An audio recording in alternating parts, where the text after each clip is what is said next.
Hello guys, സാബൂണനെ വലിച്ചു കീറി ഭിത്തിയിലൊട്ടിച്ച് നമ്മുടെ അനീഷ്, കോമണർ അനീഷ്, അങ്ങനെ തന്നെ പറയണമല്ലോ, കോമണർ അനീഷ്, കോമണറായിട്ട് കയറി വന്ന ഒരാൾ തന്നെയാണ് ബിഗ് ബോസ് സീസണിൽ. ഇനി ഇവർ ഗൂഢതന്ത്രത്തിലൂടെ പുറത്താക്കിയില്ലെങ്കിൽ ബിഗ് ബോസ് സീസൺ 7 കപ്പ് ഉയർത്താൻ പോകുന്നത് തന്നെയാണ് ഞാൻ ആദ്യം തന്നെ പറയുന്നത് കേട്ടോ.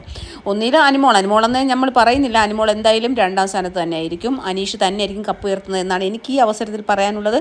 പക്ഷേ ഞാനൊരു ജ്യോതിഷ പണ്ഡിതയൊന്നും അല്ലാത്തത് കൊണ്ട് എന്തുമാവാം. പക്ഷേ എന്തായാലും ലാലേട്ടൻ്റെ ഒരു കയ്യിൽ ഇടത് കൈയോർ വലത് കയ്യിൽ എന്തായാലും മനീഷിൻ്റെ കൈ ഉണ്ടാവും ഉറപ്പും. അപ്പോൾ ഇന്ന് എന്താണ് നടന്നത്? ബിഗ് ബോസ് ഒരു ടാസ്ക് കൊടുത്തു, എല്ലാവരെയും റോസ്റ്റ് ചെയ്യാനുള്ള ടാസ്ക്കാണ്. അതിനകത്ത് സാബുണ്ണൻ ഓരോരുത്തരെ റോസ്റ്റ് ചെയ്തു. അതിനകത്ത് വ്യക്തമായിട്ടും ശക്തമായിട്ടും ഒക്കെ എല്ലാവരും അത്യാവശ്യം ചിലവരൊക്കെ മറുപടി പറഞ്ഞു. അനിമോൾ നന്നായിട്ട് മറുപടി പറഞ്ഞു. അനിമോൾ പ്രാകുന്നു അങ്ങനെ ഇങ്ങനെയൊക്കെ പറഞ്ഞു. അനിമോൾ പറഞ്ഞു, ഞാൻ നല്ല ദൈവവിശ്വാസിയാണ്, അപ്പം ഞാൻ ചിലപ്പോൾ ദൈവത്തിനെയാണ് വിളിക്കുന്നത്, എനിക്ക് ആരും സഹായത്തിനില്ലാന്ന് കാണുമ്പോൾ ഞാൻ ദൈവത്തിനെ വിളിച്ച് അപേക്ഷിക്കാറുണ്ട്. ചിലവർക്ക് പലതും തോന്നും, അത്രയേ ഉള്ളൂ എന്ന് പറഞ്ഞു. അത് കഴിഞ്ഞിട്ട് നമ്മുടെ അനീഷിൻ്റെ കൂടെ ആയിരുന്നു. അനീഷ് അങ്ങോട്ട് തുടങ്ങി അനീഷിനെ പറഞ്ഞ ഓരോ കാര്യത്തിനും. അതേ കണക്ക് അനീഷ് സോഷ്യൽ മീഡിയയിലുണ്ട്, പിന്നെ അതുപോലെ തന്നെ അനീഷ് ഒരു കോമണറല്ല, അനീഷ് വലിയ ആരാണ്ട് പറഞ്ഞു കൊടുത്ത് പഠിപ്പിച്ച് വന്നതാണ്. ഇതിനെല്ലാം വ്യക്തവും ശക്തവുമായിട്ടുള്ള മറുപടിയാണ് അനീഷ് കൊടുത്തത്. എന്തായാലും നമ്മുടെ സാബുണ്ണൻ തൻ്റെ താടിക്ക് കൈയും കൊടുത്തിരിക്കുന്നുണ്ടല്ലോ. ഇതൊക്കെ കേട്ടിട്ട് എന്ത് ചെയ്യണമെന്ന് അറിയാൻ വയ്യാതെ സാബുണ്ണൻ താടിക്ക് കൈയും കൊടുത്തിരിക്കുകയാണ്. അപ്പോൾ എന്തൊക്കെയാണ് പറഞ്ഞത്? ഞാനൊരു കോമണറായിട്ട് ആയിരക്കണക്കിന് 10,000-കണക്കിന് ആൾക്കാർ അപേക്ഷിച്ചപ്പോൾ അതിൽ നിന്ന് ഒരു കോമണറായിട്ട് എന്നെ തിരഞ്ഞെടുത്താണ്. ഒരുപാട് ഓഡിഷൻ ഇൻ്റർവ്യൂസ് കഴിഞ്ഞിട്ടാണ് ഞാൻ വന്നത്. ഞാനൊരു സാധാരണക്കാരനായതുകൊണ്ട് ആ സാധാരണക്കാരിൽ വന്നതുകൊണ്ട് അവരുടെ ശബ്ദമാണ് ഒരു 5 പേരെയെങ്കിലും കോമണറായിട്ട് എടുക്കാമായിരുന്നു എന്നുള്ളത് എൻ്റെ അഭ്യർത്ഥനയാണ്. ആ അഭ്യർത്ഥനയാണ് ഞാൻ പറഞ്ഞത്. ആ ഒരു അഭിപ്രായമാണ്, എൻ്റെ ഒരു അഭിപ്രായമാണ് ഞാൻ പറഞ്ഞത്, അല്ലാതെ ഞാൻ വേറൊന്നും അല്ല പറഞ്ഞത്. പിന്നെ അതുപോലെ തന്നെ ഞാനിത് പഠിച്ചിട്ട് വന്നതാണെന്ന് പറഞ്ഞു. എന്നെ ആരോ പറഞ്ഞ് പഠിപ്പിച്ച് വിട്ടതാണെന്ന്. വെറും 3 ദിവസമാണ് എനിക്കിതിലേക്ക് വരുന്നതിന് മുമ്പ്, വെറും 3 ദിവസമാണ് കിട്ടിയത്. എനിക്ക് എങ്ങനെയാണ് ഞാൻ അതിൽ ആരെങ്കിലും പഠിപ്പിച്ചിട്ട് വരാൻ പറ്റുന്നത്?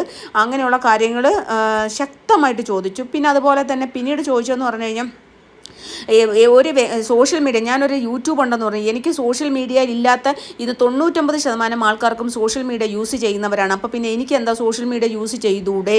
പിന്നെ എനിക്ക് വളരെ നാമമാത്രമായിട്ടുള്ള സബ്സ്ക്രൈബേഴ്സ് മാത്രമാണ് എനിക്ക് യൂട്യൂബിലൊക്കെ ഉള്ളത്. അപ്പോൾ പിന്നെ ഞാൻ ആരെയും എൻ്റെ സോഷ്യൽ മീഡിയ പേജുകൾ അല്ലെങ്കിൽ എൻ്റെ യൂട്യൂബോ എൻ്റെ സോഷ്യൽ മീഡിയ പേജോ പേജോ ഞാൻ ആരെയും ഏൽപ്പിച്ചിട്ടില്ല. ഞാൻ പോരുന്നത് എങ്ങനെയാണോ അങ്ങനെ തന്നെയാണ് ഉണ്ടാവുക. കാരണം ഞാൻ അതിൻ്റെ യാതൊരു കാര്യങ്ങളും ആരെയും ഏൽപ്പിച്ചിട്ട് വന്ന ഒരാളല്ല. എനിക്ക് വെറും 3 ദിവസമാണ് കിട്ടിയത്. പിന്നെ അതുപോലെ തന്നെ എന്നെപ്പോലെയുള്ള ഒരുപാട് സാധാരണക്കാർ ആഗ്രഹിക്കുന്ന ഒരു ഷോയാണിത്. ഞാൻ കഴിഞ്ഞ വർഷവും ഇതിന് അപ്ലൈ ചെയ്തിട്ടുണ്ടായിരുന്നു, എനിക്ക് കിട്ടിയില്ല. ഈ വർഷവും ഞാൻ അപ്ലൈ ചെയ്തിട്ടുണ്ടെങ്കിലും എനിക്ക് കിട്ടുമെന്ന് യാതൊരു ഉറപ്പുണ്ടായിരുന്നില്ല. പക്ഷേ എനിക്ക് കിട്ടിയത് എൻ്റെ ഒരു ഭാഗ്യം കൊണ്ടും അത്രമാത്രം കഠിനമായിട്ട് കുറേ ഇൻ്റർവ്യൂസ് കഴിഞ്ഞതിന് ശേഷവും ഓഡിഷൻ കഴിഞ്ഞതിന് ശേഷവുമാണ് എനിക്ക് കിട്ടിയത്. അപ്പോൾ ഒരു 5 പേരെയെങ്കിലും ഇതിനകത്തേക്ക് ഈ ഒരു കോമണർ എന്നുള്ള രീതിയിൽ ബിഗ് ബോസിലേക്ക് കൊണ്ടുവരണം എന്നുള്ളത് എൻ്റെ ഒരു ആഗ്രഹമാണ്.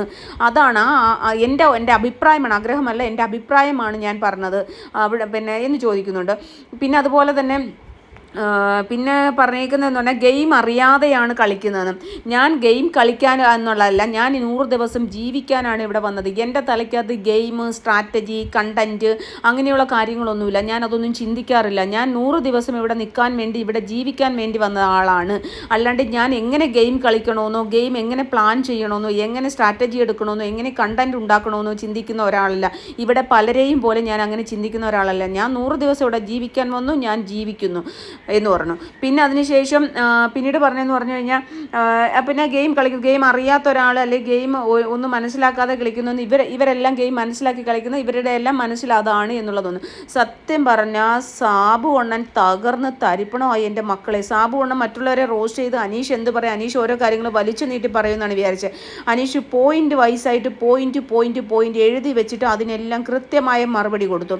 പിന്നെ രാവിലെ പറഞ്ഞതിനെ കുറിച്ചുള്ള അഭിപ്രായമാണല്ലോ പറഞ്ഞത്. അപ്പോൾ ഇത് ഞാൻ പറഞ്ഞില്ലല്ലോ, ഇപ്പോൾ റോസ്റ്റ് ചെയ്യാനായിട്ട് പറഞ്ഞില്ലല്ലോ എന്ന്.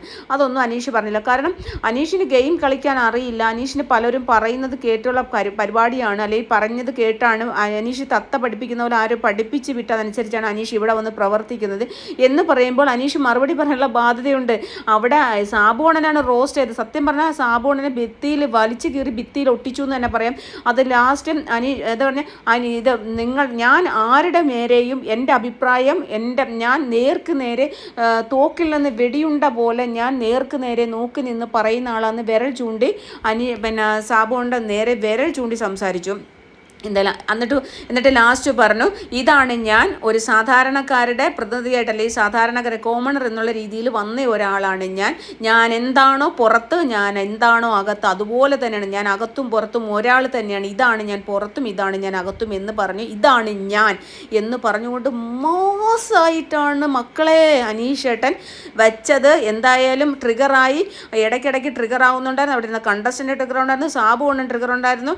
സാബു അണ്ണനെ വലിച്ചു കീറി ഭിത്തിയിൽ ഒട്ടിച്ച് എന്ന് തന്നെ പറയാം.